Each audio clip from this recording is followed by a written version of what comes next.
This year marks 30 years since the Beijing Declaration, that grand promise that women would finally stand equal to men.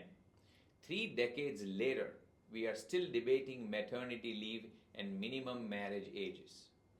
Progress is real, but the patriarchy has proved annoyingly stubborn. As of 2025, women hold 27.2% of parliamentary seats. That's up from 22% a decade ago, a 5-point rise in 10 years. At this pace, we will reach parity around the year 2125.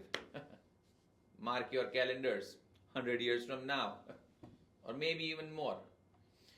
And so, in boardrooms, only 30% of managers are women. The other 70% still think gender equality is the name of an HR seminar. Meanwhile, women spend 2.5 times more hours on unpaid care work than men. In Northern Africa, it's 4 times more. Apparently, equality stops at the kitchen sink. But look closer and you will see quiet revolutions. Countries are rewriting laws.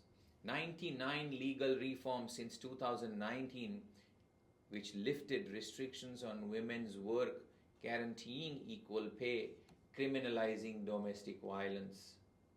Yet, 58% of nations still lack adequate legal protection for women's rights, and only 29% set 18 as the minimum age for marriage with no exceptions. Now, let's talk about choice. 56% of women aged 15 to 49 have full decision-making power over their reproductive health. That means nearly half of the world's women still need permission to decide what happens to their body. If that doesn't sound medieval, I think it should. Yet, women persist. They innovate, legislate, mediate, and some also need meditation. They lead climate marches and peace tables. They run startups and households sometimes simultaneously because no one else showed up. That's why they meditate. Equality is not just a women's issue. It's an efficiency upgrade for humanity. A study once found that closing the gender gap in the workforce could add trillions of dollars to global GDP. Apparently, fairness is profitable.